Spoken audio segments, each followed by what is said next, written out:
Art baru kami selalu memakai masker dan kacamata hitam, bahkan di dalam rumah. Alasannya alergi parah.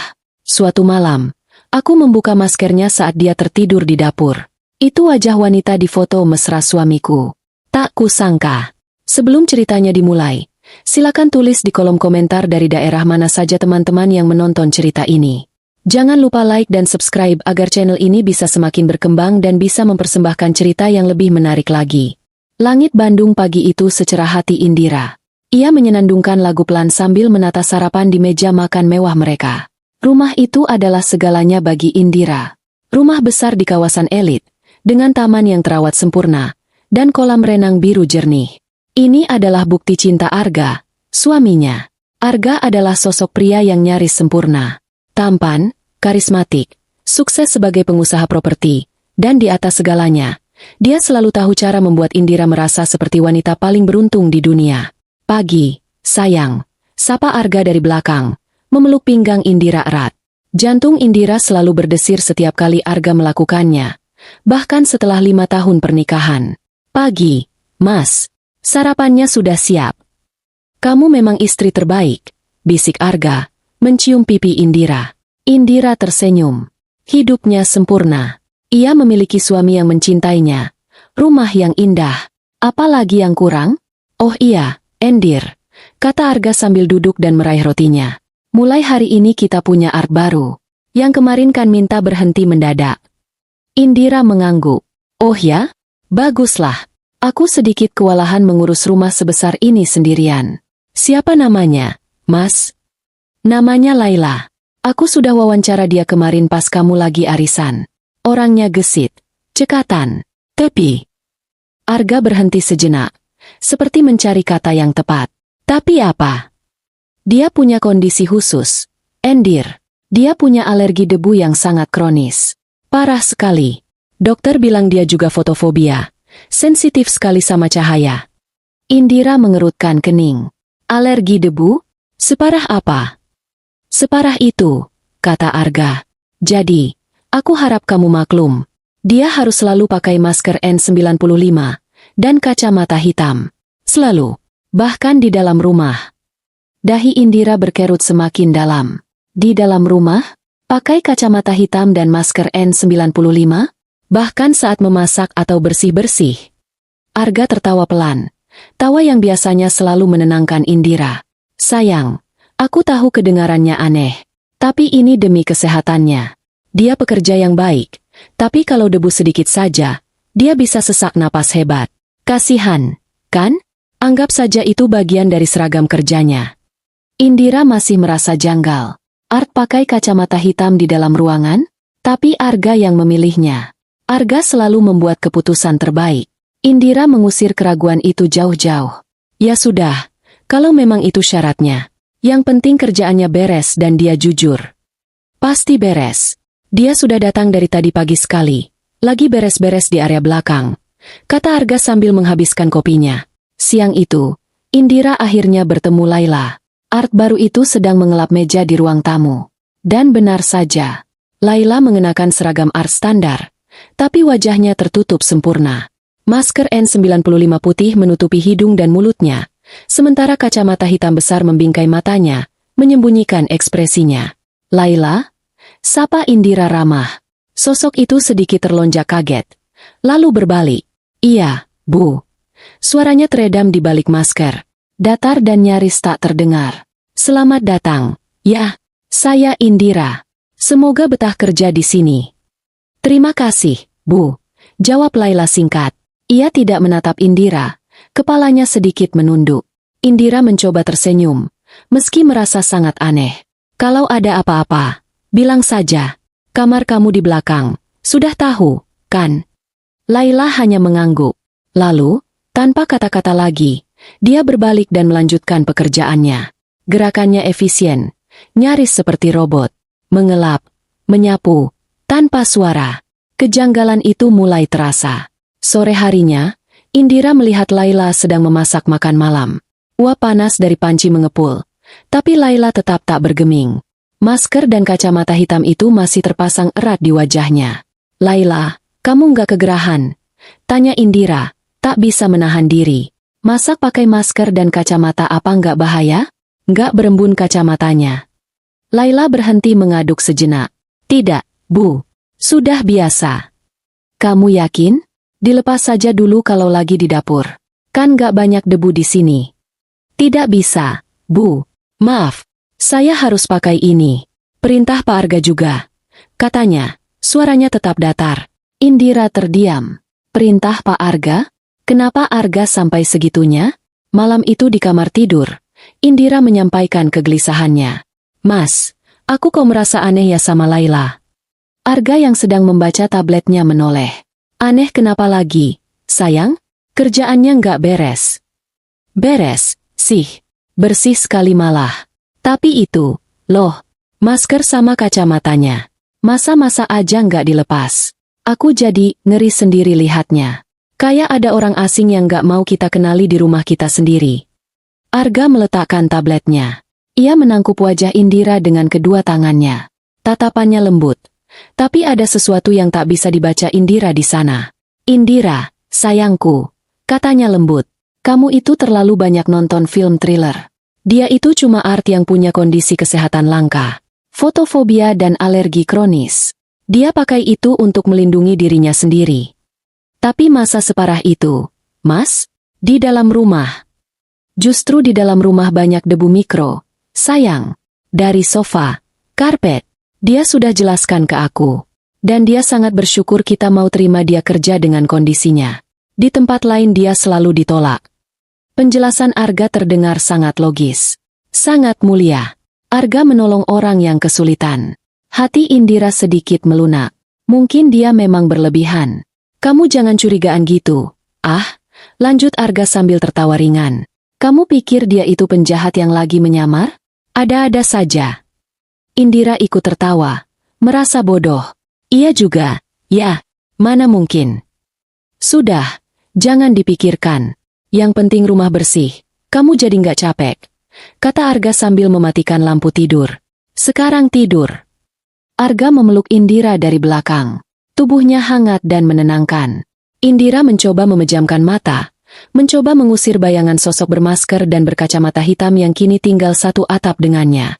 Tapi jauh di lubuk hatinya, rasa janggal itu tidak hilang.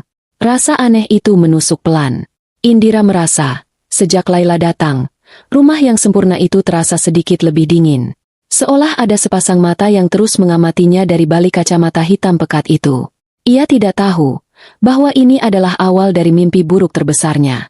Beberapa hari berlalu, Indira mencoba membiasakan diri dengan kehadiran Laila yang seperti bayangan. Sosok misterius itu bekerja tanpa celah. Rumah selalu bersih mengilap. Masakan selalu tersaji tepat waktu. Tapi interaksi mereka tetap nol. Laila hanya bicara jika ditanya. Jawaban selalu singkat. Dan matanya tak pernah lepas dari kacamata hitam itu. Indira mulai sibuk dengan kegiatannya sendiri. Mencoba mengabaikan keanehan itu. Ia meyakinkan dirinya sendiri bahwa Arga benar. Dia hanya terlalu paranoid. Sampai suatu sore, Arga sedang mandi. Mereka berencana makan malam di luar merayakan sesuatu. Indira bahkan lupa apa yang dirayakan. Arga hanya bilang ini, malam spesial. Indira sedang merias wajahnya di meja rias ketika ponsel Arga di atas nakas bergetar hebat. Berkali-kali. Mas, ponselmu bunyi terus. Teriak Indira dari balik pintu kamar mandi. Biarin aja, sayang. Paling dari kantor. Balas Arga di antara suara gemericik air sawur. Getaran itu tak berhenti. DRRTT, DRRTT, DRRTT. Indira melirik ponsel itu. Biasanya dia tidak pernah lancang membuka ponsel suaminya. Mereka punya prinsip saling percaya. Tapi getaran itu terasa sangat mendesak. Siapa tahu penting, Mas. Gumam Indira pada dirinya sendiri. Mungkin ada keadaan darurat di proyek Arga. Tangannya terulur. Ia membuka kunci ponsel Arga. Kombinasi yang ia tahu, tanggal pernikahan mereka. Tidak ada notifikasi pesan yang aneh di layar depan. Hanya panggilan tak terjawab dari nomor tak dikenal. Indira baru saja akan meletakkan ponsel itu kembali, ketika jarinya tak sengaja menyentuh ikon galeri foto. Terbuka. Indira tersenyum melihat foto-foto liburan mereka di Bali. Foto pernikahan mereka. Foto Arga yang sedang tertawa. Suaminya memang fotogenik. Ia menggulir ke bawah, melihat-lihat kenangan mereka. Lalu matanya berhenti pada satu folder yang terlihat berbeda. Folder itu tidak ada gambarnya, hanya ikon kunci kecil di sudutnya. Namanya, Proyek. Dahi Indira berkerut. Proyek. Kenapa folder foto diberi nama, Proyek? Dan kenapa dikunci? Rasa penasaran yang gatal mulai menjalar di hatinya. Ini aneh. Arga tidak pernah menyembunyikan apapun darinya. Tangannya bergerak, menekan folder itu. Ponsel meminta kata sandi. Jantung Indira mulai berdebar sedikit lebih cepat. Ini area pribadi suaminya. Dia seharusnya tidak. Tapi rasa janggal yang ia rasakan beberapa hari terakhir, ditambah folder yang terkunci ini, menciptakan firasat yang sangat buruk. Firasat yang dingin merayap di punggungnya. Dia harus tahu. Dia mencoba tanggal pernikahan mereka. Kata sandi salah. Dia mencoba tanggal lahirnya. Kata sandi salah. Lalu, dengan tangan sedikit gemetar, dia memasukkan kombinasi angka yang lain. Tanggal lahir Arga. Klik. Folder itu terbuka. Dan dunia Indira berhenti berputar. Itu bukan foto-foto cetak biru bangunan atau lokasi konstruksi. Itu adalah foto-foto Arga, suaminya, bermesraan dengan seorang wanita. Wanita yang tidak ia kenali. Foto-foto itu diambil di sebuah villa yang tampak mewah. Di tepi kolam renang. Di atas ranjang. Puluhan foto. Di satu foto, Arga memeluk wanita itu dari belakang, mencium lehernya. Wanita itu tertawa, kepalanya menengadah ke belakang. Di foto lain, mereka berciuman. Mesra. Sangat mesra. Lebih mesra daripada ciuman Arga padanya akhir-akhir ini. Di foto yang paling menghancurkan, wanita itu tidur di dada Arga yang telanjang. Arga tersenyum ke kamera. Senyum puas. Wajah wanita itu cantik, muda, dengan rambut hitam panjang tergerai. Jantung Indira serasa diremas. Napasnya tercekat di tenggorokan.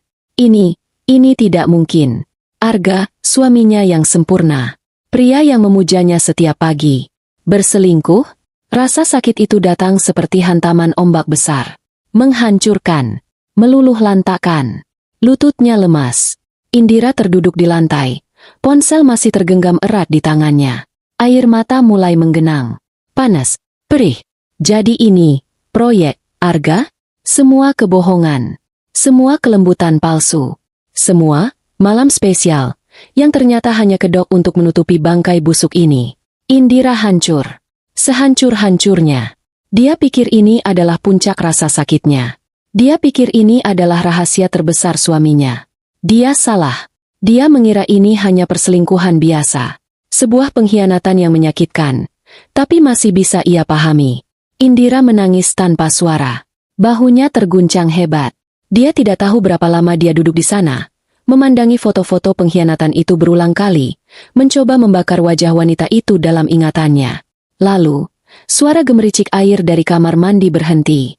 Jantung Indira melonjak ke tenggorokannya. Arga selesai mandi. Dengan panik, dia menghapus air matanya kasar.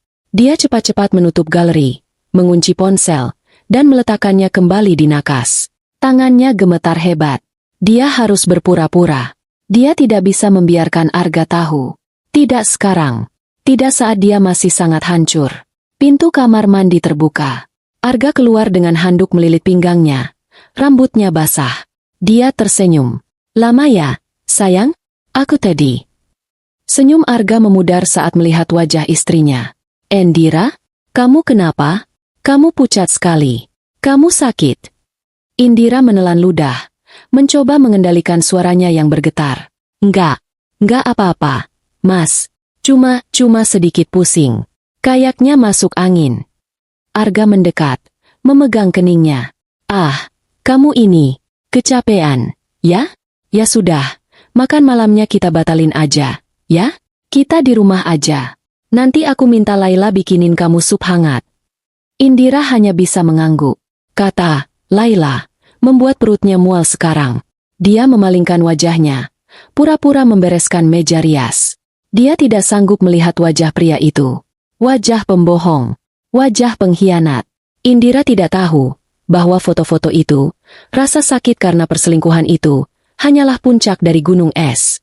Dia tidak tahu bahwa kebenaran yang sesungguhnya jauh lebih gelap, jauh lebih mengerikan, dan sedang bekerja dalam diam di dalam rumahnya sendiri. 2 hari neraka bagi Indira. Dia mengurung diri di kamar. Dia bilang pada Arga dia merasa tidak enak badan. Migrain. Masuk angin. Alasan apa saja agar Arga tidak menyentuhnya. Agar Arga tidak berada di dekatnya. Arga, tentu saja, memainkan perannya dengan sempurna.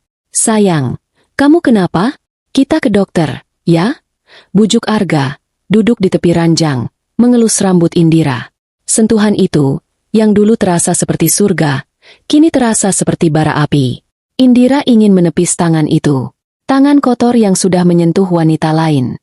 Nggak usah, Mas. Aku cuma butuh istirahat. Mungkin kecapean. Jawab Indira pelan. Suaranya serak. Bukan cuma karena pura-pura sakit, tapi karena tangisan yang tak kunjung berhenti saat Arga tidak ada. Matanya bengkak. Hatinya remuk redam. Setiap sudut rumah terasa salah. Setiap suara membuatnya terlonjak. Terutama suara langkah kaki Laila. Sosok art misterius itu kini terasa 1000 kali lebih menakutkan. Indira tidak bisa melihat Laila tanpa membayangkan foto-foto itu. Siapa wanita di foto itu? Dan apa hubungannya dengan Laila yang selalu bersembunyi di balik masker? Mungkinkah? Mungkinkah Laila adalah mata-mata wanita itu? Suruhan si pelakor? Pikiran Indira kacau balau. Dia curiga pada semua orang. Arga bersikap seperti biasa. Pagi hari dia pamit kerja. Mencium kening Indira yang pura-pura terlelap. Malam hari dia pulang, membawa cerita soal rapat yang sukses, soal proyek yang lancar. Pembohong. Indira hanya bisa mengangguk, tersenyum palsu, menahan rasa mual yang mendesak di tenggorokannya. Dia hidup dalam sandiwara. Hari kedua, malam harinya, Indira tidak bisa tidur. Sudah jam 2 pagi. Arga tidur pulas di sebelahnya. Dengkuran halusnya terdengar teratur. Indira memandangi wajah tampan suaminya dalam temaram lampu tidur. Dulu, wajah itu adalah kedamaiannya. Kini, wajah itu adalah sumber mimpi buruknya. Perutnya perih. Dia belum makan apa-apa sejak siang. Tenggorokannya kering. Dia butuh air. Pelan sekali, seperti pencuri di rumahnya sendiri, Indira menyingkap selimut. Dia turun dari ranjang, memastikan tidak ada suara derit sedikit pun. Dia berjalan berjinjit keluar kamar. Lorong rumah terasa panjang dan gelap. Hening. Hanya suara detak jam dinding di ruang tengah. Dia merasa seperti penyusup. Setiap bayangan tampak mengancam. Dia sampai di ambang pintu dapur. Lampu dapur dibiarkan menyala redup. Seperti biasa. Dan di sanalah dia. Jantung Indira serasa melompat ke tenggorokannya. Laila. Art itu sedang duduk di meja makan. Tapi posisinya aneh. Kepalanya terkulai di atas meja. Bertumpu pada lengannya yang terlipat. Dia tertidur. Indira membeku. Dia menahan napas. Yang membuat bulu kuduknya berdiri adalah masker N95 dan kacamata hitam besar itu masih terpasang dengan sempurna di wajahnya. Tidur, pakai masker dan kacamata? Siapa orang ini? Indira seharusnya berbalik. Kembali ke kamar. Mengambil air minum besok pagi saja. Tapi dia tidak bisa. Kakinya terpaku. Rasa sakit hati karena pengkhianatan Arga, rasa takut akan sosok misterius ini, dan firasat buruk yang menggerogotinya selama berhari-hari, semuanya bercampur menjadi satu dorongan aneh. Dorongan nekat. Amarah. Dia muak merasa takut di rumahnya sendiri. Dia muak dengan semua kebohongan ini. Dia harus tahu. Dia melangkah masuk ke dapur. Pelan. Tanpa suara. Dia berdiri tepat di samping Laila. Dia bisa mendengar napas teratur wanita itu. Sedikit redam di balik masker. Dia tidur pulas sekali. Tangan Indira terangkat. Gemetar. Gemetar hebat. Apa yang aku lakukan? Ini gila. Ini lancang. Tapi bayangan foto mesra Arga kembali terlintas di benaknya. Rasa sakit itu memberinya keberanian. Siapa kamu sebenarnya? Jarinya menyentuh tepi masker. Kainnya terasa kaku. 1, 2, 3. Dengan satu gerakan cepat namun pelan, Indira menarik tali masker itu dari telinga Laila. Masker itu terlepas. Sret! Kacamata hitamnya sedikit melorot. Lalu Indira menariknya pelan. Benda itu lepas dari wajah Laila. Dan waktu berhenti. Napas Indira tercekat. Jantungnya serasa berhenti berdetak. Darahnya terasa membeku di pembuluh darah. Tidak mungkin. Itu wajahnya. Wajah wanita yang sama persis di foto-foto mesra ponsel Arga. Wanita muda berambut hitam panjang. Kulit putih bersih. Bibir yang sama yang mencium suaminya. Tahi lalat kecil di bawah mata kirinya. Sama persis. Bukan mata-mata. Bukan suruhan. Ini dia. Ini wanita itu. Pelakor itu. Selingkuhan Arga. Ada di rumahnya. Menyamar sebagai Art. Ya Tuhan. Dunia Indira serasa runtuh untuk kedua kalinya. Tapi kali ini, bukan cuma hancur. Kali ini menakutkan. Ini bukan sekadar perselingkuhan. Ini sesuatu yang jauh lebih gila. Jauh lebih jahat. Indira ingin menjerit. Jeritan terkeras yang pernah ada. Dia ingin berteriak. Membangunkan seluruh isi rumah. Dia ingin menjambak rambut wanita iblis yang tertidur pulas di depannya ini. Menyeretnya. Menamparnya. Dia ingin berlari ke kamar. Membangunkan Arga. Dan menuntut penjelasan. Monster macam apa kamu, Mas? Tapi, tidak ada suara yang keluar. Sepersekian detik setelah keterkejutan yang melumpuhkan itu, sebuah pikiran yang sangat jernih dan sangat dingin membelah kepanikannya. Otaknya yang biasanya dipenuhi cinta dan kepolosan, kini bekerja dengan kecepatan yang mengerikan. Kenapa? Pertanyaan itu menggema lebih keras daripada keinginannya untuk berteriak. Kenapa Arga melakukan ini? Laki-laki yang berselingkuh, pikir Indira, akan menyembunyikan selingkuhannya rapat-rapat. Di apartemen lain, di kota lain, mereka tidak akan membawanya pulang. Arga malah membawanya masuk, memberinya seragam, memberinya akses ke setiap sudut rumah, ke dapur, ke kamar tidur mereka. Kenapa repot-repot menyamar? Kenapa Laila harus memakai masker dan kacamata? Kenapa harus ada cerita konyol soal alergi debu dan fotofobia? Ini bukan untuk menyembunyikan perselingkuhan dari Indira. Ini untuk menyembunyikan identitas Laila dari Indira. Agar Indira tidak sadar siapa yang sebenarnya tinggal bersamanya. Rasa sakit hati di dada Indira yang tadinya membara, tiba-tiba padam. Berganti dengan sesuatu yang lain. Rasa takut. Rasa takut yang dingin merayap dari tulang punggungnya. Wanita ini. Si pelakor. Si Laila palsu ini. Dia yang memasak makanan Indira. Dia yang membuatkan minuman untuk Indira. Dia yang membersihkan kamar Indira. Dia punya akses penuh pada kehidupan Indira. Ya Tuhan, Indira tiba-tiba teringat. 2 hari ini dia depresi. Tapi sebelumnya beberapa minggu terakhir dia sering merasa pusing. Lemas. Dia pikir itu hanya kelelahan biasa. Bagaimana jika itu bukan kelelahan? Ini bukan lagi soal cinta yang dikhianati. Ini soal nyawa. Pikiran itu menghantam Indira seperti tamparan keras. Amarahnya lenyap. Kesedihannya menguap. Yang tersisa adalah insting. Insting untuk bertahan hidup. Dia tidak boleh ketahuan. Jika mereka tahu dia tahu, jika Arga dan wanita ini sadar penyamaran mereka terbongkar, apa yang akan mereka lakukan padanya? Mereka sudah sejauh ini. Mereka tidak akan segan-segan. Indira menatap wajah Laila yang tertidur. Wajah cantik yang menyimpan rahasia mematikan. Tangan Indira masih gemetar. Tapi bukan karena syok lagi. Ini gemetar karena tekad. Dia harus mengembalikan semuanya seperti semula. Dengan hati-hati, lebih hati-hati daripada saat dia melepasnya, Indira mengambil kacamata hitam itu. Dia memasangkannya kembali ke wajah Laila. Pelan. Lalu dia mengambil masker N95 itu. Dia menyangkutkan talinya ke telinga kanan Laila. Lalu ke telinga kiri. Dia memastikan masker itu terpasang rapat, menutupi hidung dan mulut wanita itu dengan sempurna. Seolah tidak ada yang pernah terjadi. Jantung Indira berdebar begitu kencang. Rasanya seperti genderang perang di dalam dadanya. Dia mundur. 1 langkah. 2 langkah. Dia tidak mengambil air minum. Dia tidak butuh lagi. Dia berbalik dan berjalan keluar dari dapur. Langkahnya masih berjinjit. Tapi kini ada tujuan di setiap langkahnya. Dia kembali ke lorong gelap. Dia masuk ke kamar tidurnya. Arga masih tertidur pulas. Si pengkhianat. Si monster berwajah malaikat. Indira menutup pintu kamar pelan. Klik.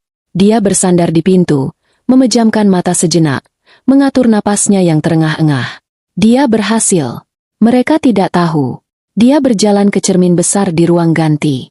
Dia menatap bayangannya sendiri. Wajahnya pucat. Matanya masih bengkak sisa tangisan 2 hari ini. Dia terlihat rapuh. Dia terlihat seperti korban. Tapi air mata itu sudah kering. Di dalam mata Indira, Sesuatu telah berubah. Wanita naif yang hidupnya sempurna, yang memuja suaminya tanpa syarat, wanita itu telah mati di dapur tadi. Yang menatap balik dari cermin adalah seorang wanita asing. Seorang wanita dengan tatapan dingin dan penuh perhitungan. Dia tidak akan konfrontasi. Dia tidak akan lari. Jika mereka bisa bermain sandiwara, dia juga bisa.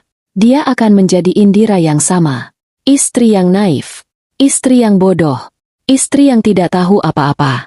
Dia akan tersenyum pada Arga besok pagi. Dia akan bersikap biasa pada Laila. Dia akan berpura-pura.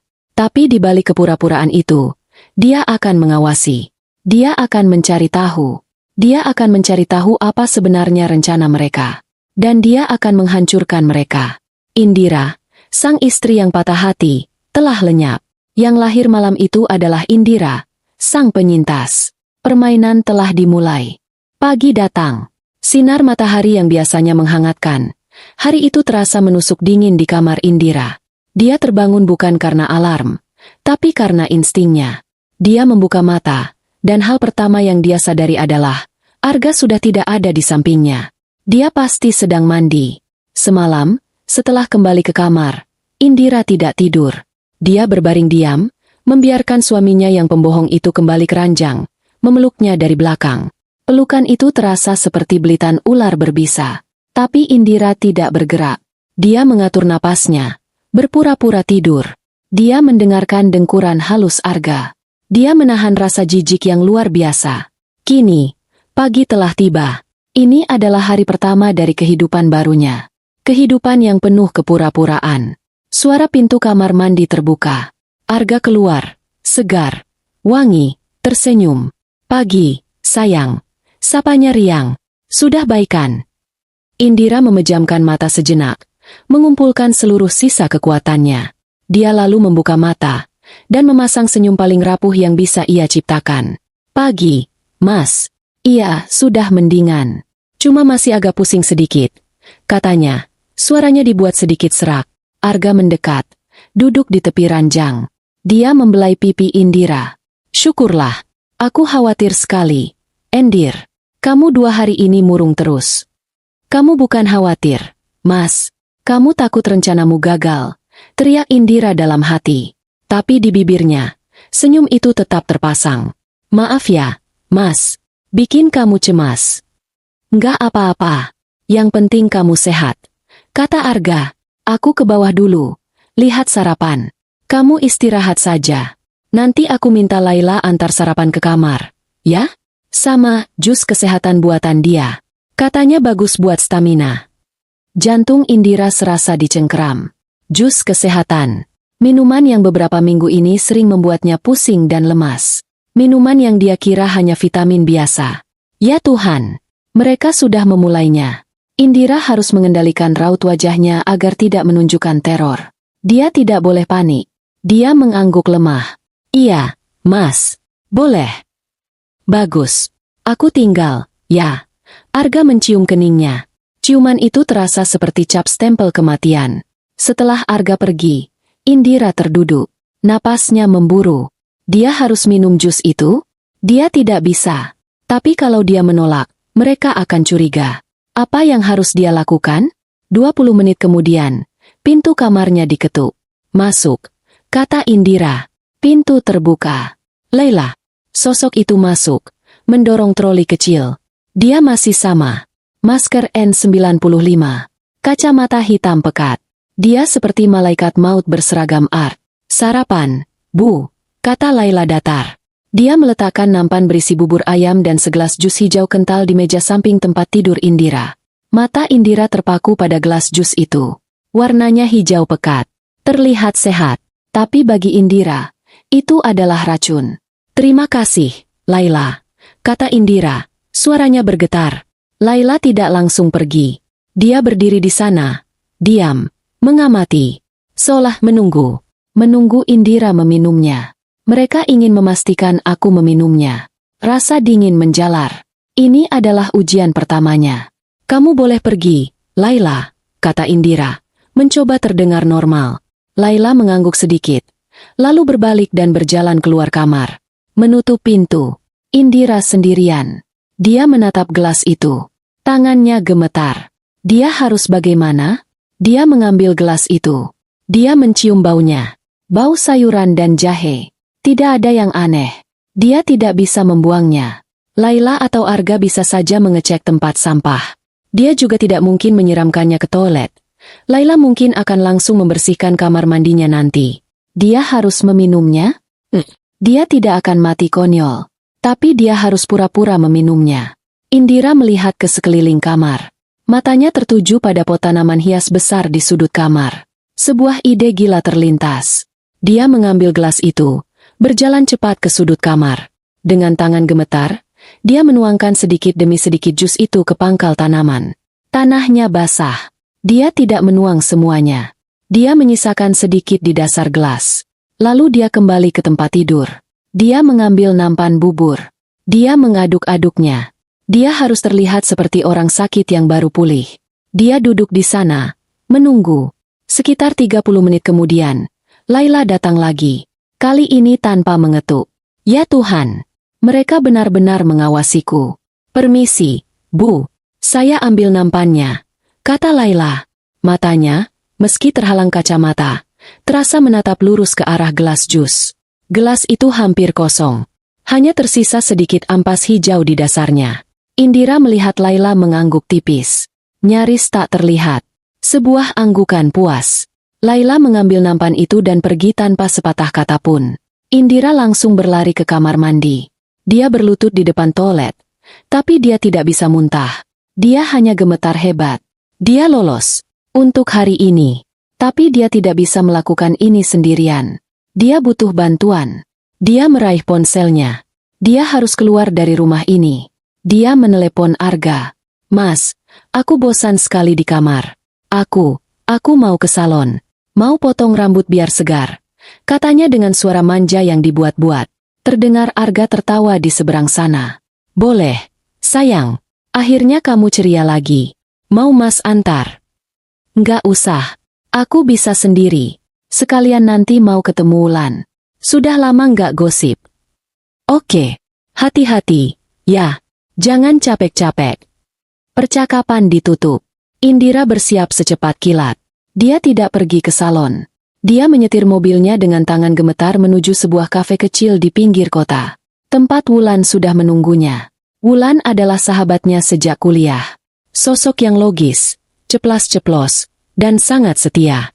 Begitu melihat wajah Indira, senyum Wulan langsung hilang. Endir? Lo kenapa? Lo kayak habis lihat hantu. Indira duduk di depannya.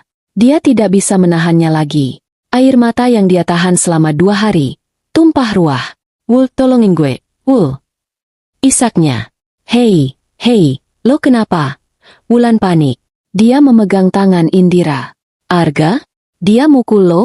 Dia kenapa? Indira menggeleng. Lebih buruk. Wul, jauh lebih buruk.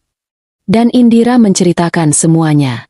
Dia bercerita tentang foto di ponsel Arga, tentang kecurigaan, tentang Laila, dan tentang apa yang dia temukan di dapur tadi malam.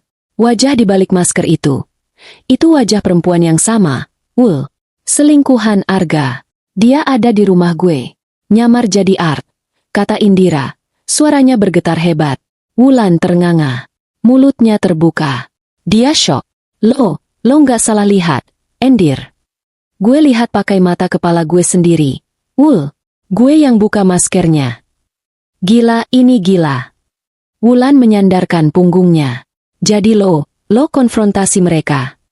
Enggak, Indira menggeleng. Justru itu. Gue pura-pura nggak tahu.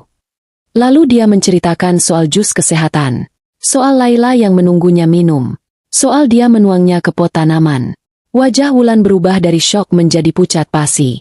Endir, ya Tuhan. Endir, jangan bilang. Mereka mau bunuh gue, Wul, bisik Indira. Suaranya nyaris tak terdengar.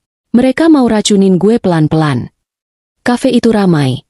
Tapi bagi mereka berdua, dunia serasa berhenti. Wulan adalah orang yang logis. Otaknya langsung bekerja. Polisi, kata Wulan tegas.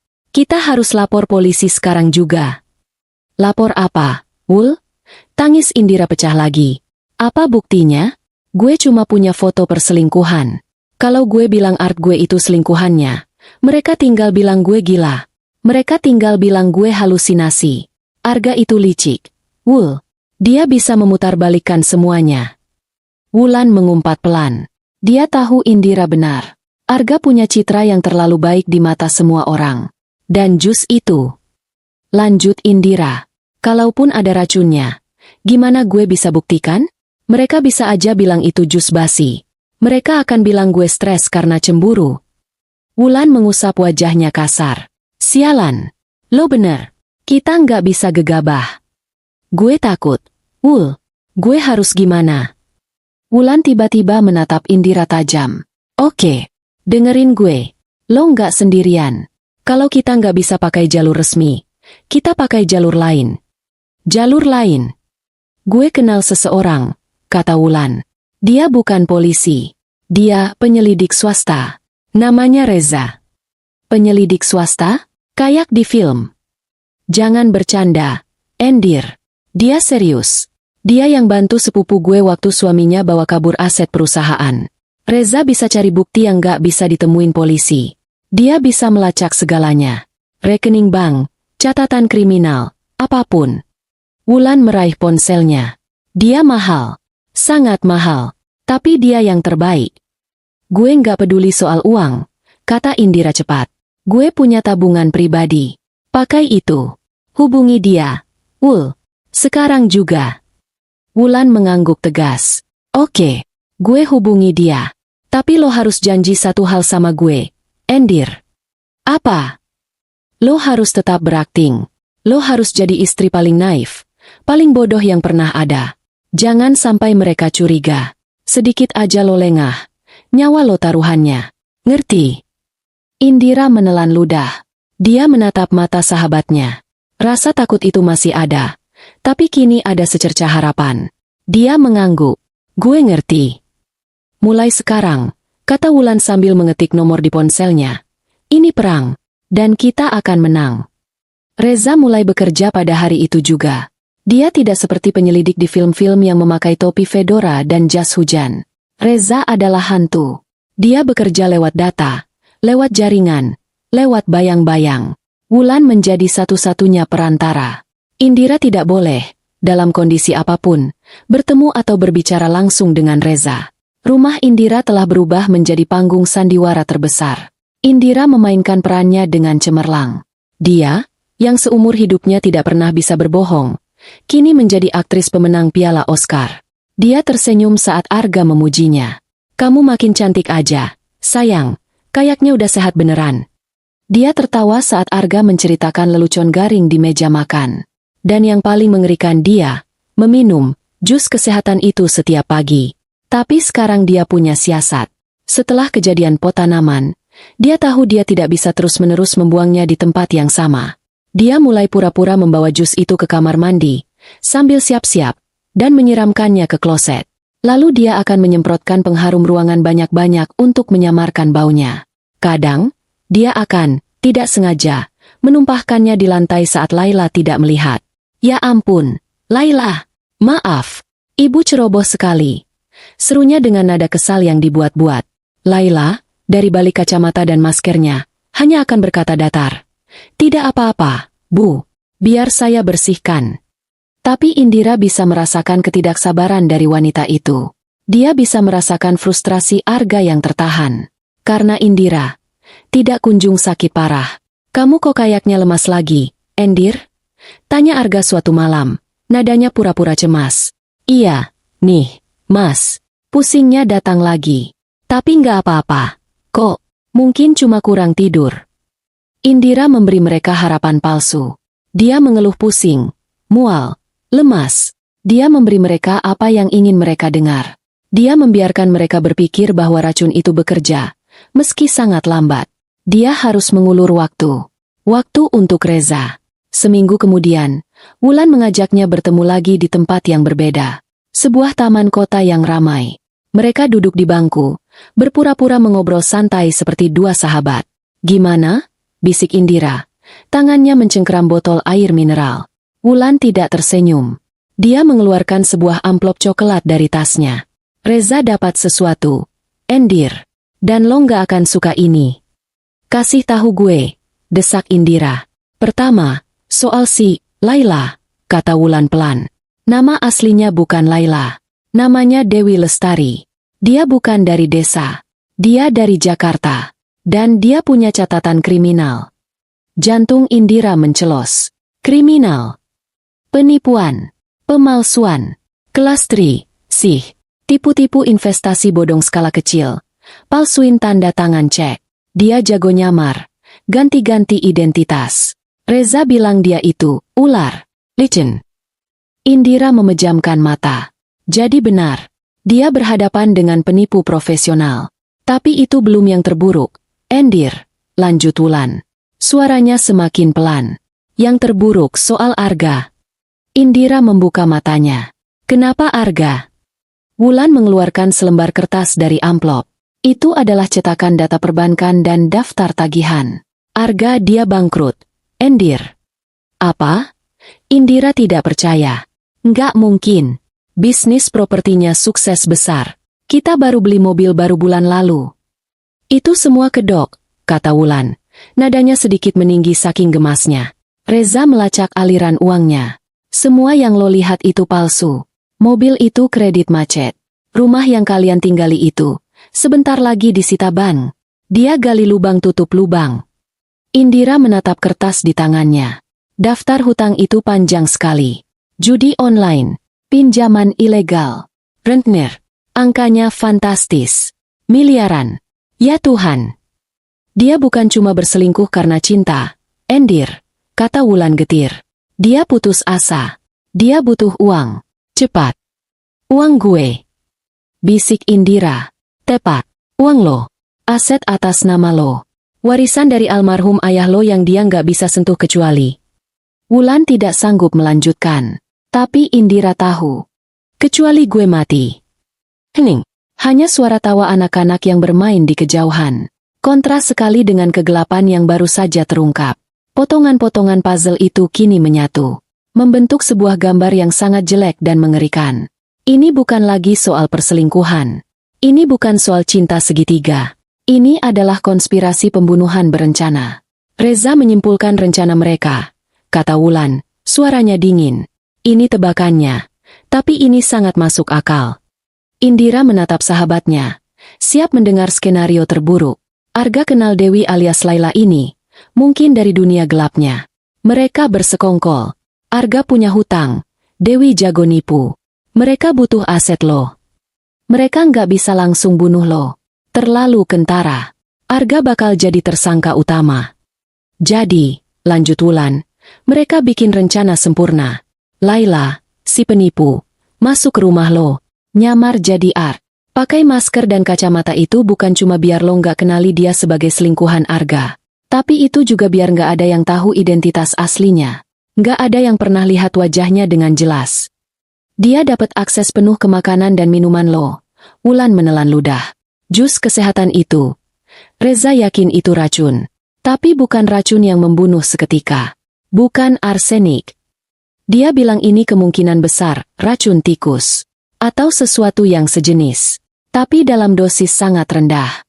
Sangat-sangat rendah. Diberikan setiap hari. Indira merasa mual. Tujuannya, kata Wulan, adalah merusak organ lo pelan-pelan. Ginjal lo, hati lo. Mereka mau bikin lo kelihatan sakit-sakitan kronis. Mereka akan bawa lo ke dokter. Dokter akan mendiagnosis lo gagal ginjal. Atau penyakit aneh. Lalu, lo akan mati. Karena sakit. Arga akan jadi duda yang berduka. Wulan mendengus sinis. Semua orang akan kasihan sama dia. Dan dia akan dapat semua aset lo. Dia dan Laila akan hidup bahagia selamanya dengan uang darah lo. Indira terdiam. Dia tidak menangis. Air matanya sudah kering. Yang dia rasakan sekarang adalah sesuatu yang jauh melampaui rasa takut. Itu adalah kemarahan.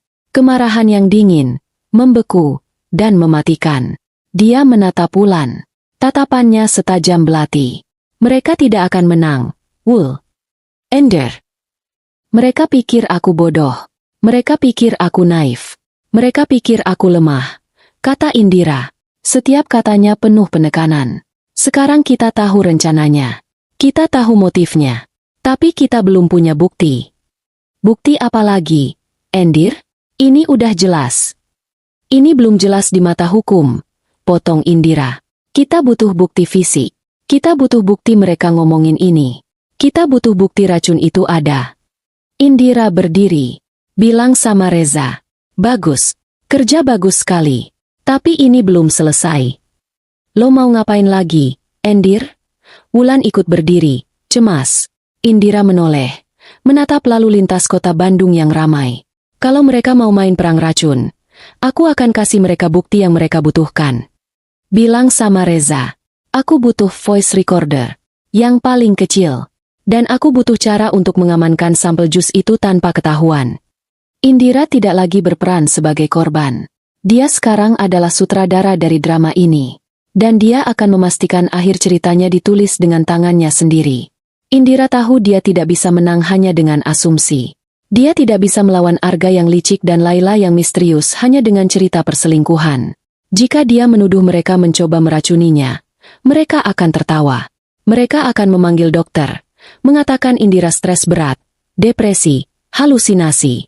Arga, sang suami sempurna, akan menangis di depan semua orang, memeluk istrinya yang sakit jiwa. Indira bergidik membayangkannya. Dia tidak akan membiarkan itu terjadi. Dia butuh bukti. Bukti yang tidak bisa disangkal. Bukti yang akan menyeret mereka berdua ke neraka. Pertemuannya dengan Wulan di taman itu memberinya sedikit amunisi. Wulan, dengan jaringannya, berhasil menghubungi Reza. Dan Reza, sang hantu, bergerak cepat. Wulan menemuinya lagi 2 hari kemudian.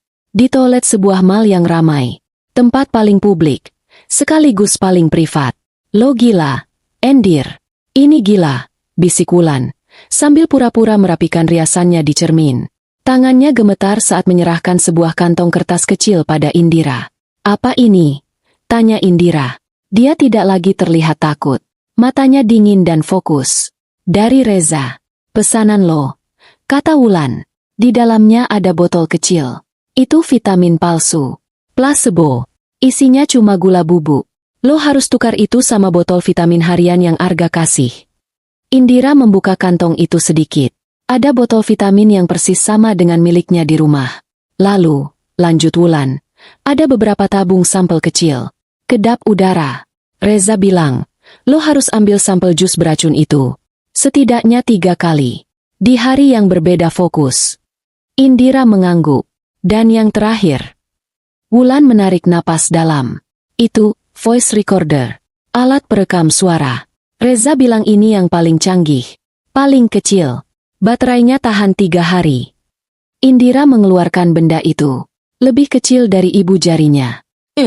Tipis. Lo harus taruh ini di tempat mereka biasa bicara, kata Wulan. Lo yakin mereka sering ketemu di ruang kerja Arga? Yakin, desis Indira. Setiap sore, jam 4, setelah Arga pulang, dan dia pikir aku lagi, istirahat, pusing. Aku dengar suara mereka dari kamar. Mereka pikir aku tidur. Ya Tuhan, Endir. Wulan memegang lengan Indira. Lo bisa lakuin ini? Ini bahaya banget. Kalau lo ketahuan. Gue lebih takut kalau gue nggak lakuin ini. Wul, potong Indira. Gue nggak akan mati konyol di tangan mereka. Indira memasukkan kantong kertas itu ke dalam tasnya. Bilang sama Reza, terima kasih. Gue akan hubungi lo kalau buktinya sudah dapat. Indira keluar dari toilet. Langkahnya mantap. Dia bukan lagi Indira si istri penurut. Dia adalah pemburu. Misi pertama, menukar vitamin. Ini bagian yang paling sulit. Botol vitamin itu selalu ada di meja nakas samping tempat tidur Arga. Arga sendiri yang mengambilkannya untuk Indira setiap malam sebelum tidur. Nih, sayang, vitamin cintaku. Diminum ya, biar cepat sehat. Katanya setiap malam. Suara itu kini membuat perut Indira mual. Dia harus menunggu kesempatan. Kesempatan itu datang keesokan paginya. Arga sedang di kamar mandi. Lama. Dia bilang perutnya sedikit bermasalah. Jantung Indira berdebar. Ini saatnya. Dia mendengar suara shower dinyalakan. Indira melompat dari ranjang. Dia berlari kecil ke meja nakas Arga. Tangannya gemetar hebat. Dia mengambil botol vitamin asli. Dia merogoh tasnya, mengeluarkan botol plasebo. Persis sama. Labelnya, ukurannya, warnanya. Reza memang hebat. Dia membuka tutup botol asli. Klik. Suaranya keras sekali di kamar yang hening. Indira membeku. Dia menatap pintu kamar mandi. Suara air masih terdengar. Dia cepat-cepat menuang isinya ke dalam kantong plastik, lalu memasukkan pil-pil plasebo ke botol asli. Tutupnya, dia harus menutupnya kembali. Klik. Dia berhasil. Dia meletakkan botol plasebo itu kembali ke tempatnya. Botol asli berisi racun kini ada di tangannya. Tiba-tiba, suara air di kamar mandi berhenti. Jantung Indira serasa copot. Arga akan keluar. Dia tidak punya waktu untuk menyimpan botol asli itu ke dalam tasnya. Dia panik. Dia melihat sekeliling. Matanya tertuju pada laci pakaian kotor. Dengan gerakan kilat, dia berlari ke laci itu, membukanya, dan melemparkan botol vitamin beracun itu ke tumpukan pakaian kotornya. Bruk! Pintu kamar mandi terbuka. Arga keluar, melilitkan handuk di pinggangnya. Loh, sayang, kok udah bangun? Kirain masih tidur. Indira bersandar di laci, tangannya di belakang, napasnya terengah-engah. Dia harus berpikir cepat. Iya, Mas. Aku mau ambil baju kotor. Mau aku taruh di keranjang cuci. Dia pura-pura meraih beberapa bajunya dari laci, menutupi botol tadi. Arga mengerutkan kening. Nggak usah. Biar Laila. Kamu kan masih lemas. Istirahat aja. Nggak apa-apa, Mas. Bosan tiduran terus, kata Indira, senyumnya dipaksakan. Dia berjalan melewati Arga, membawa setumpuk baju kotor, dan botol racun yang tersembunyi di dalamnya, ke kamar mandi. Dia mengunci pintu. Dia bersandar di pintu, lututnya lemas. Dia hampir saja ketahuan. Dia menyembunyikan botol itu di dasar keranjang cucian di kamar mandi. Aman. Untuk sementara. Misi kedua, sampel jus. Ini lebih mudah. Laila selalu mengantarkan jus itu ke kamarnya saat dia istirahat, sore. Jusnya, Bu, kata Laila datar, meletakkannya di meja. Terima kasih, Laila. Tolong nanti sekalian rapikan majalah di ruang tamu ya. Berantakan sekali. Perintah Indira. Baik, Bu. Laila pergi. Begitu pintu tertutup, Indira mengeluarkan tabung sampel kecil dari balik bantalnya. Dia menuang sedikit jus hijau pekat itu ke dalam tabung. Menutupnya rapat. Dia menyembunyikannya di tempat yang tidak akan pernah terpikirkan oleh Arga atau Laila, di dalam kotak pembalut di lemari kamar mandi. Dia melakukannya 3 hari berturut-turut. 3 tabung kecil berisi cairan hijau mematikan itu kini tersimpan aman. Misi terakhir. Alat perekam suara. Ini adalah puncaknya. Ini adalah pertaruhan terbesarnya. Dia harus masuk ke ruang kerja Arga. Tempat itu terlarang baginya. Arga selalu bilang, "Jangan masuk situ ya, sayang. Banyak dokumen penting. Nanti kamu pusing." Indira tahu, itu adalah tempat singgasana mereka. Tempat Arga dan Laila merencanakan kematiannya. Dia menunggu waktu yang tepat. Jam 4 sore. Arga baru saja pulang. Dia mencium kening Indira. "Mas ke ruang kerja dulu. Ya, ada yang harus diberesin." "Iya, Mas," kata Indira lemah. "Aku mau tidur." Dia masuk kamar. Tapi dia tidak tidur. Dia menunggu. 5 menit kemudian, dia mendengar suara pintu ruang kerja Argas ditutup. Lalu, seperti yang dia duga, dia mendengar langkah kaki ringan di koridor. Laila, art misterius itu pasti sedang menuju ke ruang kerja, menemui kekasihnya. Indira menunggu 10 menit, membiarkan mereka tenggelam dalam rencana busuk mereka. Lalu, dia bertindak. Dia keluar kamar. Dia berjalan ke dapur. Dia mengambil segelas besar air. Dia berjalan ke ruang tamu, tepat di bawah ruang kerja Arga. Lalu, dengan sengaja, dia menjatuhkan gelas itu ke lantai marmer. Praang! Suara pecahan kaca itu memekakan telinga. Indira menjerit. "Ah! Laila! Laila!" Di lantai atas, dia mendengar suara pintu ruang kerja dibuka kasar. "Ada apa, Endir?" teriak Arga dari atas. "Maaf, Mas. Aku nggak sengaja jatuhin gelas. Pecah semua. Sakit." Indira pura-pura menangis, memegangi kakinya. Dia mendengar Arga mengumpat. "Laila! Ke bawah! Beresin!" Indira kena pecahan kaca. Iya, Pak. Suara Laila terdengar panik. Ini dia.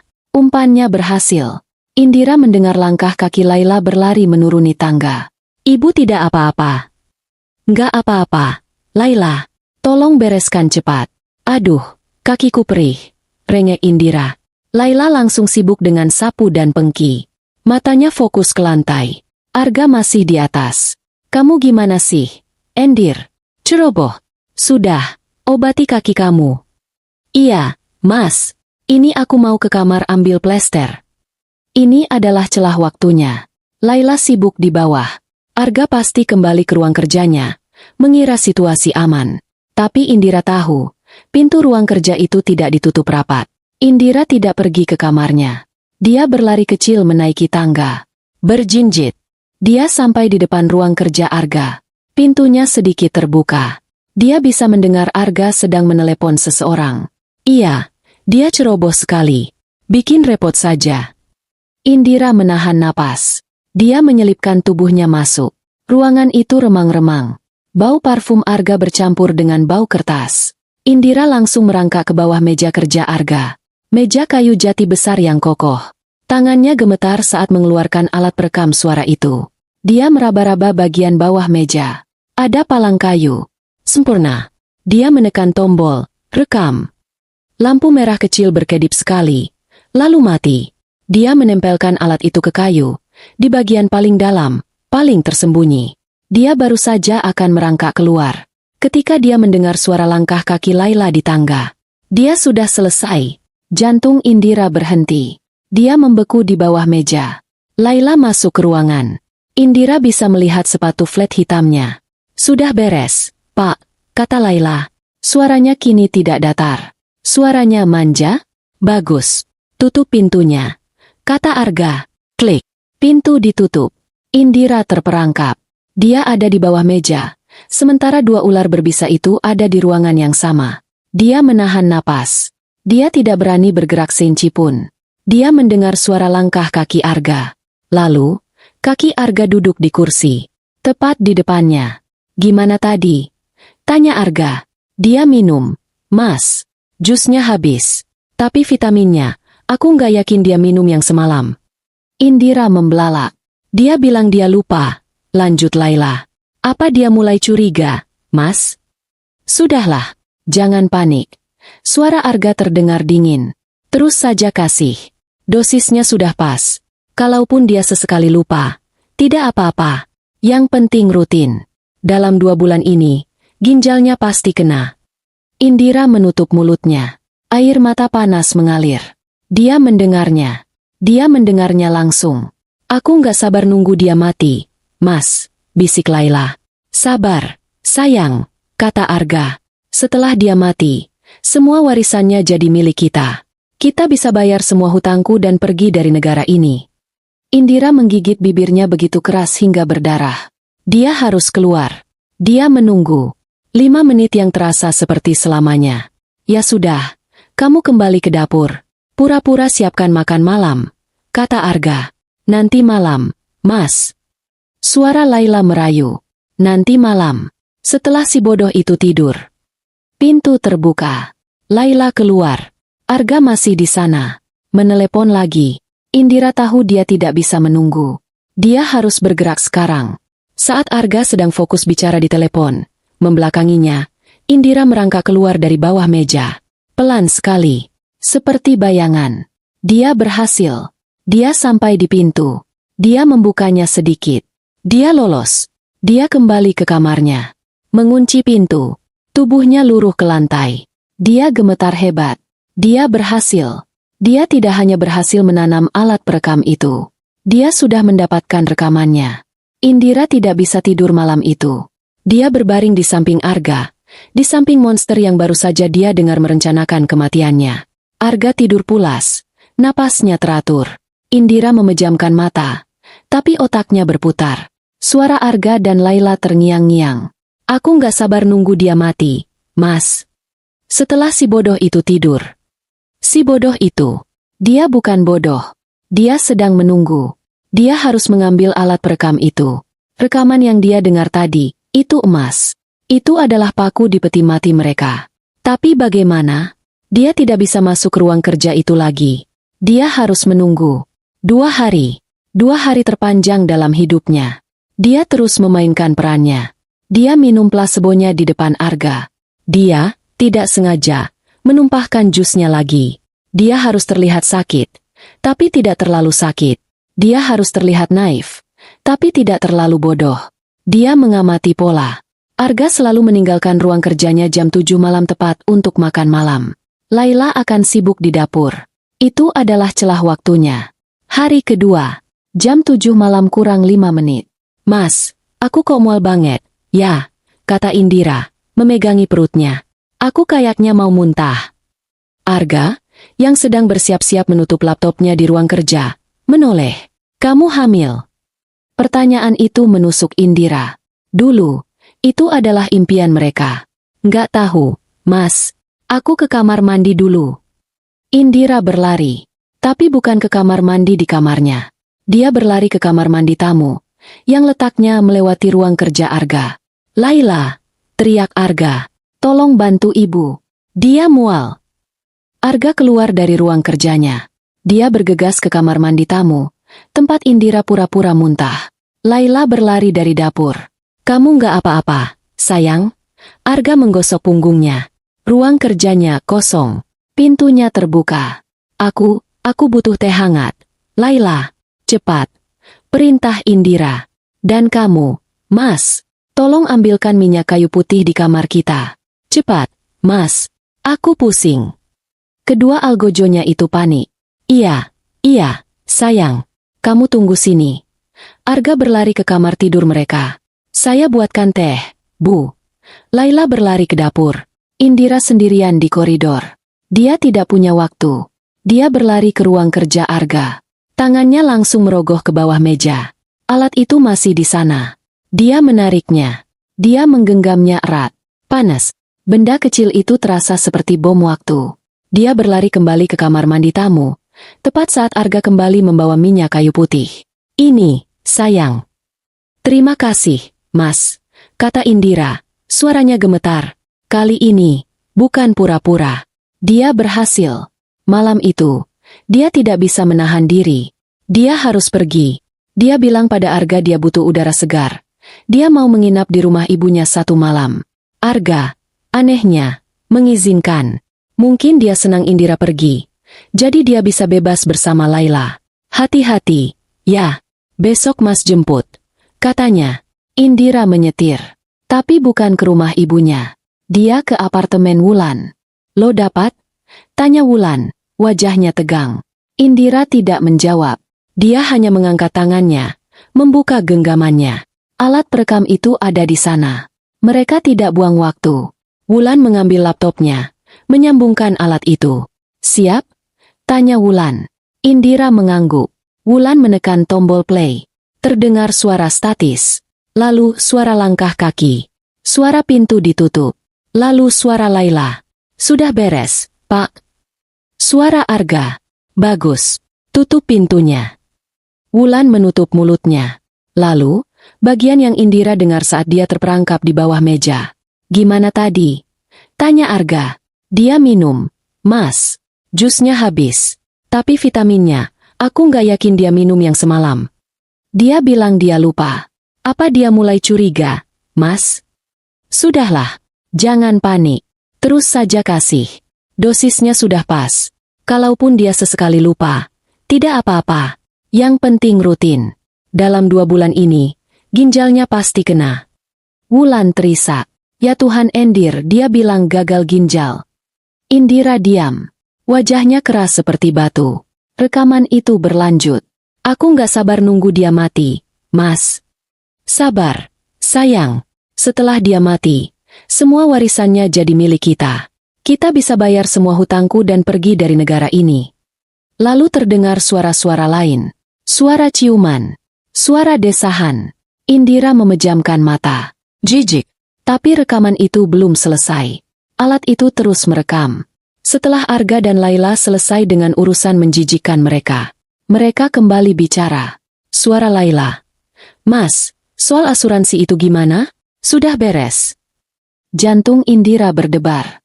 Asuransi? Suara Arga. Sudah, aku palsukan tanda tangannya minggu lalu. Aku ubah ahli warisnya. Bukan ke nama kamu, kan, Mas? Nanti kamu dicurigai. Tentu saja bukan. Arga tertawa. Aku pakai nama samaran kamu. Dewi Lestari. Nanti aku buatkan KTP palsu atas nama itu. Jadi begitu Indira mati, Dewi Lestari yang akan mencairkan uangnya. Jumlahnya besar. Cukup untuk kita memulai hidup baru di Eropa. Wulan dan Indira saling pandang. Syok. Ini lebih besar dari yang mereka duga. Bukan cuma warisan, tapi juga asuransi jiwa. Wulan langsung mengetik di laptopnya. Mengirim pesan panik ke Reza.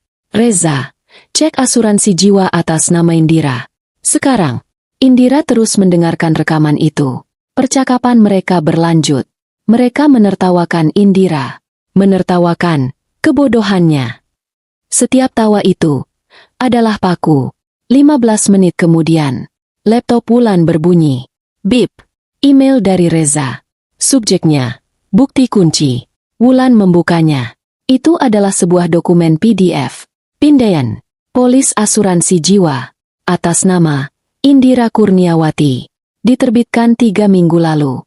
Jumlah pertanggungan, 10 miliar rupiah. Wulan menggulir ke bawah. Ke halaman data ahli waris. Nama ahli waris utama, Dewi Lestari. Di bawahnya, tanda tangan persetujuan perubahan ahli waris. Endir. Bisik Wulan. Ini tanda tangan lo. Indira mencondongkan tubuhnya. Itu mirip. Tapi goresannya terlalu kaku. Itu palsu. Desis Indira. Itu tanda tangan palsu. Mereka mendapatkannya. Semuanya. Rekaman emas percakapan rencana pembunuhan. Bukti fisik polis asuransi jiwa dengan tanda tangan palsu. Ditambah sampel jus dan pil racun yang ada di tangan Indira. Wulan menangis terseduh-seduh. Kita harus ke polisi, Endir. Sekarang, kita punya semuanya. Indira menatap layar laptop. Menatap nama, Dewi Lestari. Menatap tanda tangan palsunya. Dia teringat suara tawa Arga di rekaman itu. Si bodoh itu. Polisi? Ya, tentu. Tapi tidak sekarang. Indira meraih ponselnya. Dia tidak menelepon polisi. Dia menelepon Arga. Arga langsung mengangkat. Sayang, kamu sudah sampai rumah ibu. Indira tersenyum. Senyum yang dingin sekali. Senyum yang tidak sampai ke matanya. Iya, Mas. Mas. Dia mengubah suaranya menjadi manja. Aku kangen. Oh, ya. Iya. Besok Mas jemput. Ya. Kita makan malam spesial. Yuk, berdua aja. Aku mau masak spesial buat Mas. Tentu. Sayang. Apa sih yang gak buat kamu? Indira menutup telepon. Wulan menatapnya ngeri. Endir? Lo mau ngapain? Lo nggak gila, kan? Lo mau kembali ke rumah itu. Indira menyimpan rekaman itu ke dalam flash drive. Dia mengantonginya. Aku nggak gila, Wul, katanya.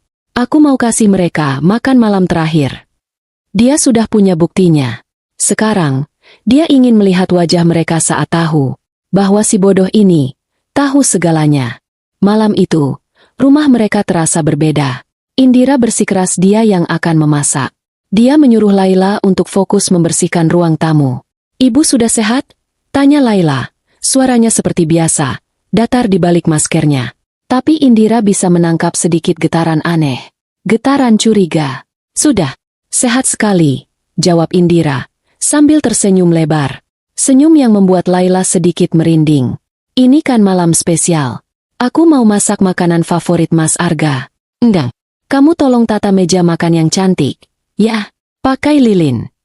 Pakai lilin, Bu? Iya, yang romantis, kata Indira.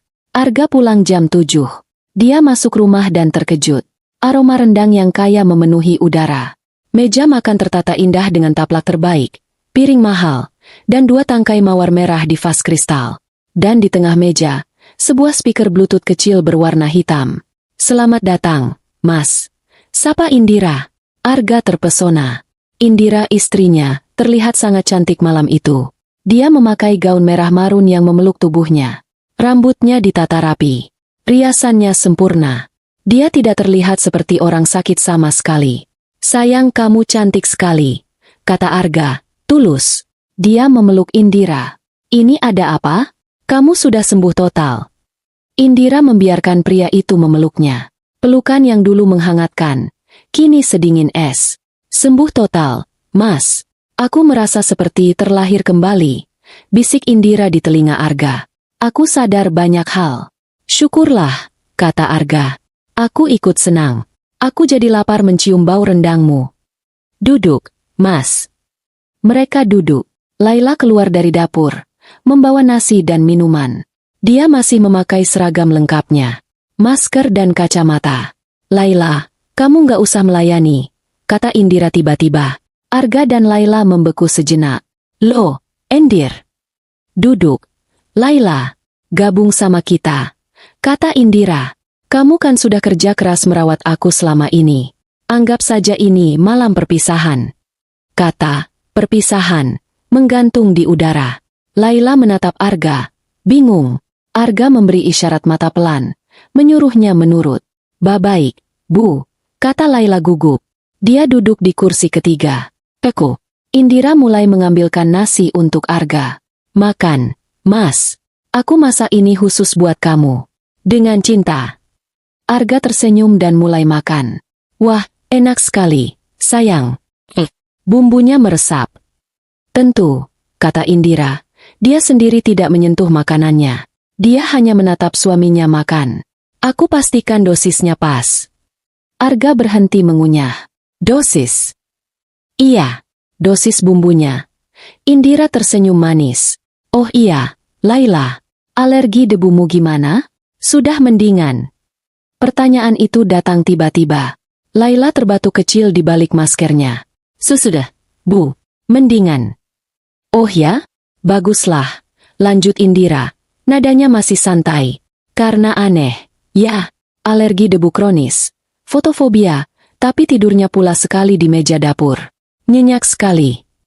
Laila langsung menegakkan punggungnya. Arga meletakkan sendoknya. "Sampai maskernya." Indira sengaja menggantung kalimatnya. Melorot. Mata Laila di balik kacamata hitam itu membelalak. Dia tidak bisa menyembunyikan keterkejutannya. "Endir, kamu ngomong apa, sih?" Arga mencoba mengambil alih situasi. Tawanya dipaksakan. "Kamu pasti salah lihat. Kamu kan lagi sakit waktu itu." "Oh, aku nggak salah lihat, Mas." Indira kini menatap Arga. Senyum manisnya hilang, berganti dengan tatapan dingin yang menusuk. "Aku lihat dengan jelas sekali. Wajahnya cantik.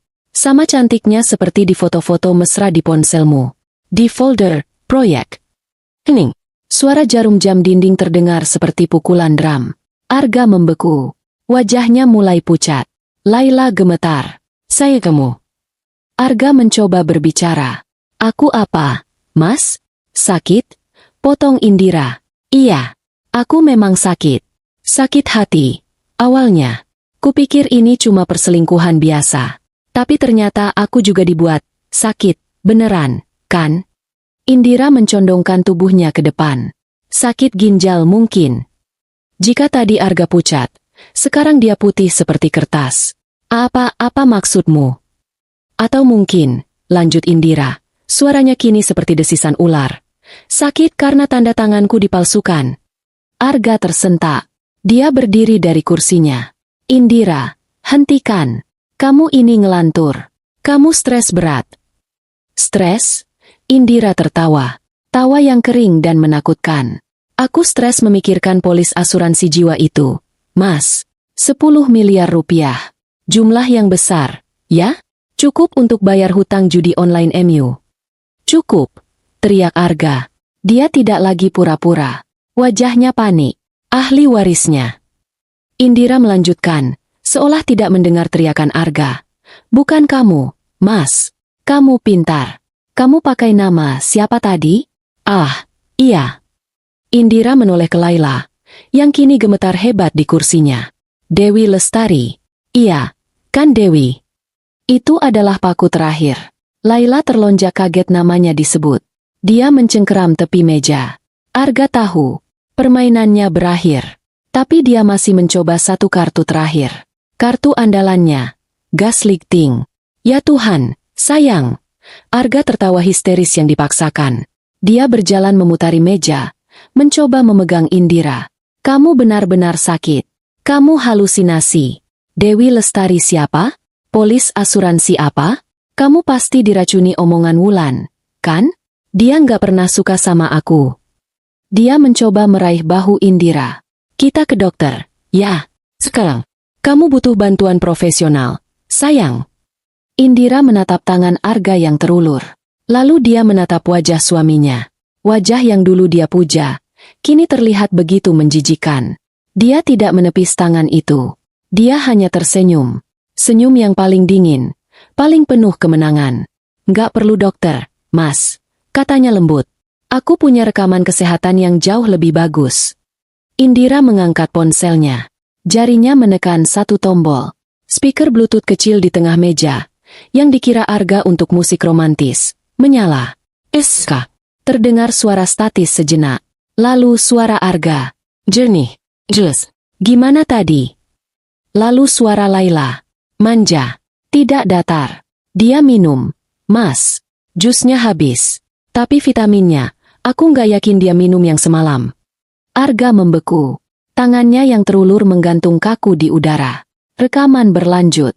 Apa dia mulai curiga, Mas? Sudahlah. Jangan panik. Terus saja kasih. Dosisnya sudah pas.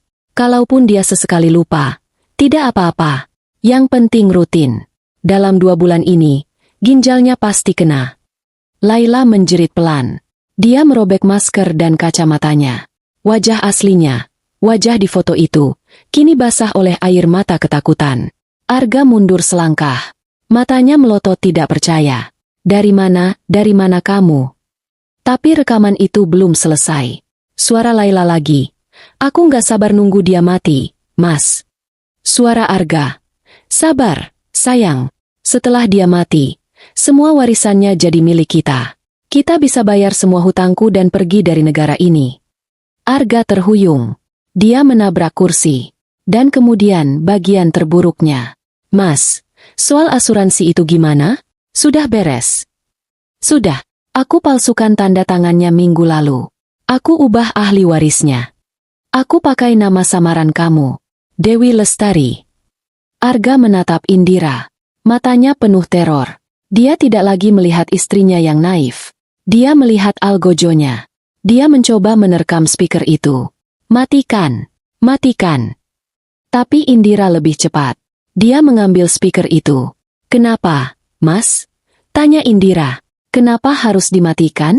Ini kan proyek kalian. Lalu, pintu depan rumah terbuka. Bukan didobrak. Dibuka pelan dengan kunci. Arga dan Laila menoleh ke pintu dengan panik. Reza, sang penyelidik swasta, berdiri di sana. Dia mengenakan setelan rapi. Dia tidak terlihat seperti hantu lagi. Dia terlihat sangat nyata. Dan di belakangnya berdiri 2 petugas polisi berseragam. Selamat malam, Pak Arga. Sapa Reza. Suaranya tenang dan profesional. Dan Ibu Dewi Lestari. Reza melangkah masuk, diikuti oleh polisi. Saya rasa makan malamnya sudah selesai. Arga ambruk ke lantai. Dia tahu dia sudah kalah telak. Laila menjerit histeris. Jeritan orang yang putus asa. Indira berdiri. Dia menatap 2 manusia yang telah menghancurkan hidupnya, yang kini gemetar di lantai seperti 2 ekor tikus yang terpojok. Dia tidak merasakan apa-apa. Tidak sedih. Tidak marah. Polisi, kata Indira kepada petugas. Suaranya mantap.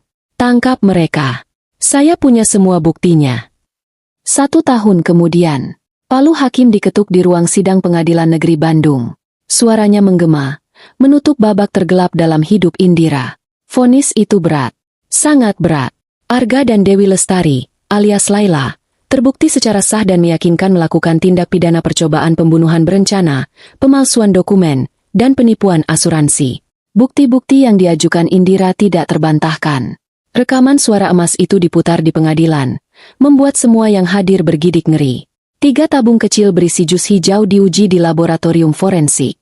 Hasilnya, positif mengandung brodifacoum, racun tikus superwarfin. Dosisnya rendah, tapi jika dikonsumsi rutin, akan menyebabkan pendarahan internal dan kegagalan organ fatal. Botol vitamin asli yang disembunyikan Indira juga diuji. Pil-pil itu bukan vitamin. Itu adalah racun yang sama, dalam bentuk bubuk padat. Polis asuransi jiwa dengan tanda tangan palsu diperiksa oleh ahli grafologi. Hasilnya, 100% palsu. Ditambah lagi, Reza, yang bekerja sama dengan pihak berwajib, berhasil membongkar semua catatan keuangan Arga. Hutang judi miliaran rupiah. Pinjaman ilegal. Bukti motif yang tak terbantahkan. Arga dijatuhi hukuman 20 tahun penjara. Dewi Lestari, karena perannya sebagai eksekutor dan catatan kriminal sebelumnya, mendapat 18 tahun. Di ruang sidang hari itu, Indira tidak meneteskan air mata. Dia hanya menatap mereka berdua digiring keluar ruangan dengan seragam tahanan. Wajah Arga yang dulu tampan kini kuyu dan penuh kebencian. Wajah Dewi Lestari tidak lagi cantik, bengkak karena tangisan penyesalan yang terlambat. Indira langsung mengajukan gugatan cerai. Prosesnya adalah yang tercepat dalam sejarah pengadilan agama. Dengan bukti percobaan pembunuhan, pengadilan memenangkan Indira sepenuhnya. Seluruh aset, termasuk rumah terkutuk di Dago itu, jatuh ke tangannya. Hal pertama yang Indira lakukan adalah menjual rumah itu.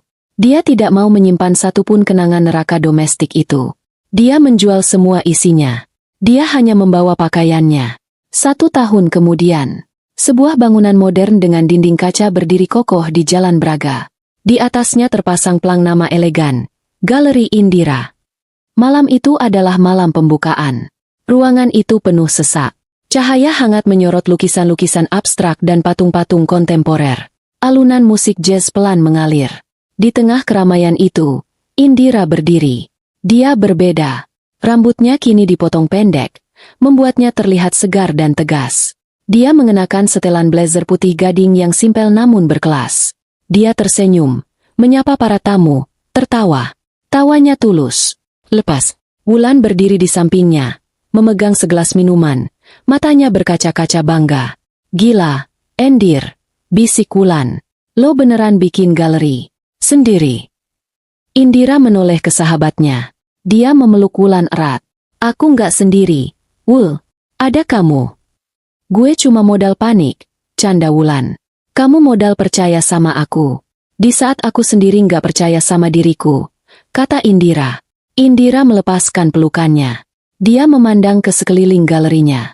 Galeri ini dia biayai sepenuhnya dari uangnya sendiri. Uang yang nyaris direnggut darinya oleh pengkhianatan paling keji.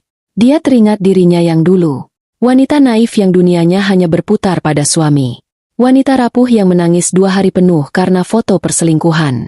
Wanita itu sudah lama mati. Dia telah berjalan melewati api, dan dia tidak terbakar. Dia ditempa menjadi baja. Dia tidak lagi takut pada bayangan. Dia tidak lagi percaya pada kesempurnaan palsu. Dia belajar, dengan cara yang paling menyakitkan, bahwa dia harus menjadi pahlawan bagi dirinya sendiri. Seorang tamu menghampirinya, memuji sebuah lukisan.